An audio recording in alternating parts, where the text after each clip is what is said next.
Palavra ao amanhecer, com o pastor Antônio Freire. Não nos conformes com esta era, por isso espera, em Deus espera. Meus queridos irmãos, a paz do Senhor, bom dia! Graças ao nosso Deus, graças ao Senhor estamos de volta. É uma bênção poder contribuir com a Igreja de Jesus. É uma bênção poder ajudar alguém que está começando. É uma bênção estender as mãos para quem está necessitado. E neste momento de agrura espiritual, todos nós necessitamos da palavra. Necessitamos da palavra orientadora. Necessitamos da palavra santificadora. Jesus Cristo, enquanto orava, o que está registrado em João, capítulo 17, ele diz: santifica-os na verdade, a tua palavra é a verdade. Portanto, nós somos carentes, necessitados da palavra orientadora, santificadora. Nós somos todos, sem exceção, dependentes de Deus. E nesta dependência vamos iniciar o nosso dia com uma leitura maravilhosa em Marcos 14. Marcos 14, aqui o Senhor ensinando os seus discípulos a submissão. É algo maravilhoso. Marcos 14, 32 a 36. Nós vamos ler e vamos meditar e aprender juntos. Marcos 14, 32. E foram a um lugar chamado Getsemane, e disse aos seus discípulos: assentai-vos aqui enquanto eu oro. E tomou consigo a Pedro e a Tiago e a João, e começou a ter pavor e a angustiar-se. E disse-lhes: a minha alma está profundamente triste até a morte. Ficai aqui e vigiai. E tendo ido um pouco mais adiante, prostrou-se em terra e orou para que, se fosse possível, passasse dele aquela hora. E disse: Abba, Pai, todas as coisas te são possíveis. Afasta de mim este cálice. Não seja, porém, o que eu quero, mas o que tu queres. A vida submissa de Jesus Cristo é o fundamento poderosíssimo para a igreja. Nesta vida submissa, nesta submissão aos céus, à vontade de Deus, Jesus Cristo ensina a ovelhas e pastores. Jesus Cristo ensina a jovens e adultos. Jesus Cristo ensina a adultos e a indultos. Nesta vida submissa, nessa demonstração de grandeza de Jesus, enquanto se submete à vontade do Pai, é um fundamento inabalável da minha fé, da tua fé. Somos instruídos nesta palavra a aprender com Jesus, a nos colocar na presença de Deus, a suplicar ao Senhor pela nossa vida, pelo nosso bem-estar, pelo nosso familiar, pelo nosso lar, pelo nosso ofício, mas sempre colocando em primeiro lugar a vontade soberana do Senhor.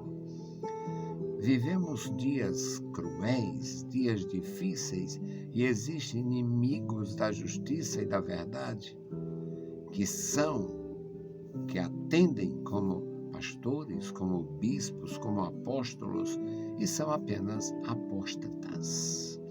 Se algum dia tiveram fé, se é que tiveram, porque os perversos, os falsários, os inimigos, aqueles que nunca conheceram Deus, eles não são apóstatas, são apenas perversos, inimigos,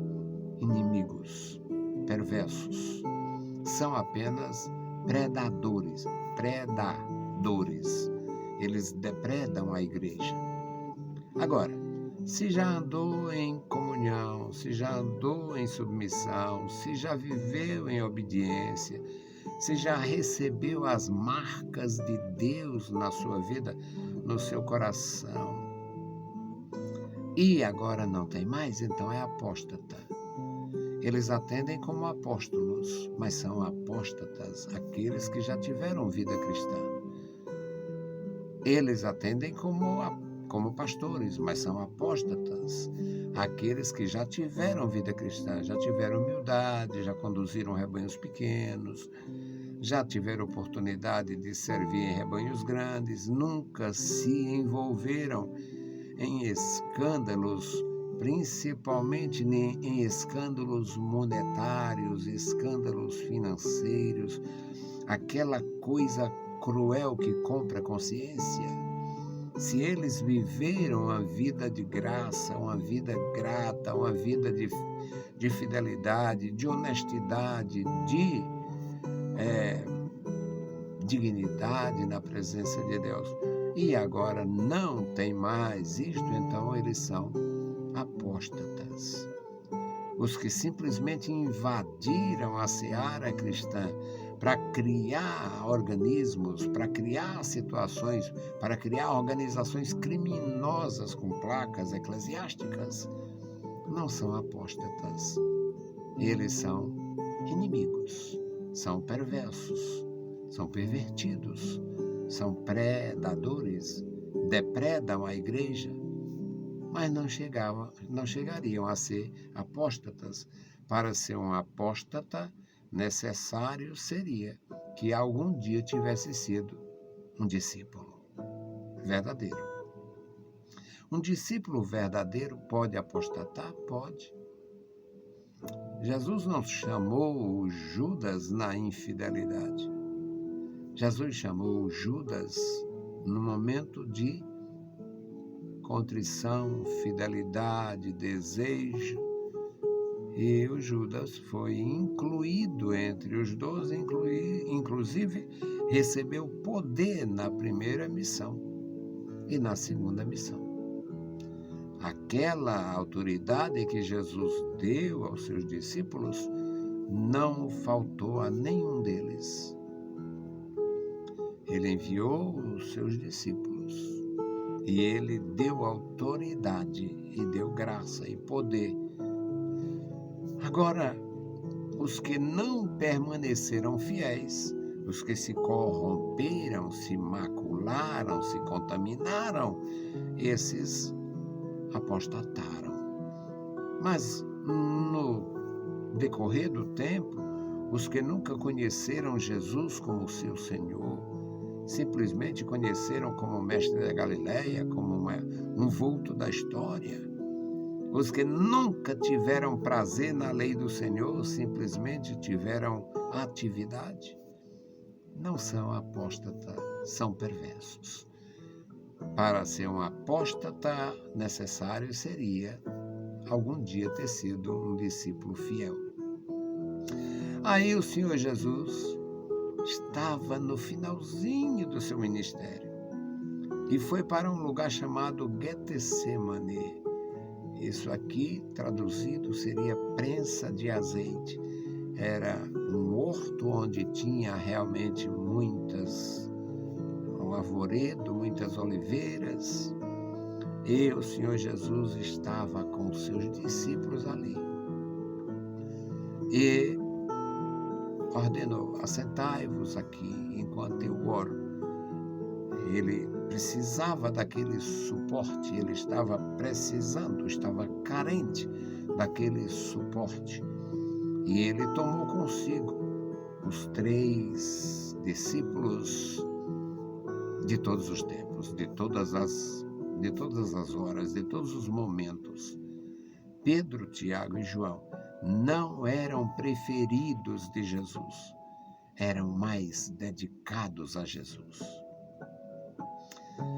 E ele começou a ter pavor, ele sentiu a presença da morte, a presença de Satanás, a presença do destruidor, a presença do enganador.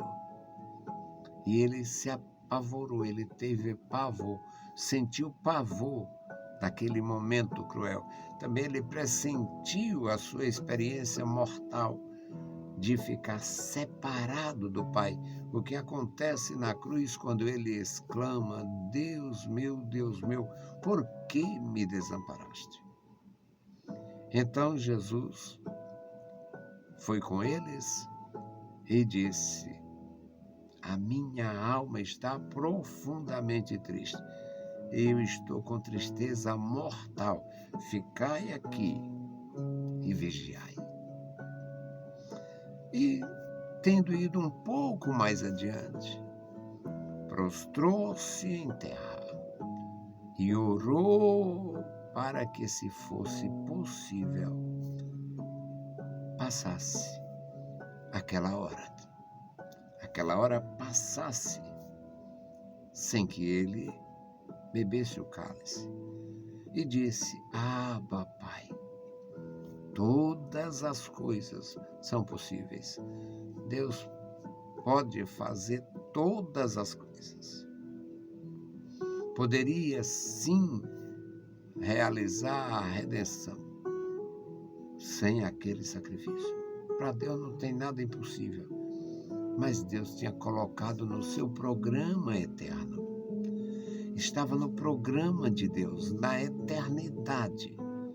A gente vê em Apocalipse, no capítulo 13, quando o Senhor revelou-se a João, e João registrou a sua profunda experiência com Deus, com o poder do Espírito, com o Cristo ressurreto. Ele entende que o Senhor tem um programa eterno. Apocalipse 13:8, falando sobre o anticristo, diz que adoraram o anticristo todos os que habitavam sobre a face da terra, todos os que não têm o nome escrito no livro da vida do Cordeiro, que foi morto desde a fundação do mundo. Ou seja, o programa de Deus não se alteraria. Ele pode fazer todas as coisas. E o Senhor Jesus diz: seja feita a tua vontade, não a minha. Que Deus nos abençoe, nos ensine, nos dê capacidade para aprender com Jesus a ter uma vida submissa à vontade gloriosa do Senhor. Vamos interceder. A nossa intercessão hoje, meus amados, pelas famílias enlutadas, famílias na Igreja de Jesus. Faleceram os pais, faleceram os filhos, faleceram mesmo idosos, pessoas com bastante tempo, muita vida frutífera, pródiga, mas deixa uma saudade, dá uma tristeza. Eu sinto muita saudade dos meus irmãos. Eu amo a igreja, eu amo os meus irmãos, eu amo os que estão aqui, e eu amo a memória dos que não estão mais aqui, que serviram a Deus, que fizeram a obra de Deus, da qual sou beneficiário hoje. Amado Senhor, Deus bendito, Senhor da glória, Deus Todo-Poderoso, estamos em Tua presença. Obrigado pela vida, obrigado pela salvação, obrigado pelo Teu profundo amor, obrigado, meu Senhor, pela Tua graça manifestada na bendita pessoa de Jesus. Obrigado pela comunhão que temos com o Pai, com o Filho e com o Espírito Santo. Obrigado, Senhor. Obrigado pela consolação do Espírito Santo em nossas vidas. E agora suplicamos a Ti, Senhor, pelos nossos amados irmãos que estão tristes, irmãos que estão enlutados. E queremos também Te apresentar, Senhor, os irmãos que estão sofrendo ameaça nesse aspecto.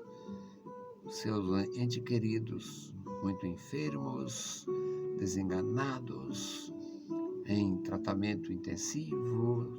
Ó, meu Senhor, ajuda meus irmãos. Ampara, socorre, consola, conforta, dá entendimento da Tua vontade. Deus fiel, Senhor da glória, ouve a nossa petição.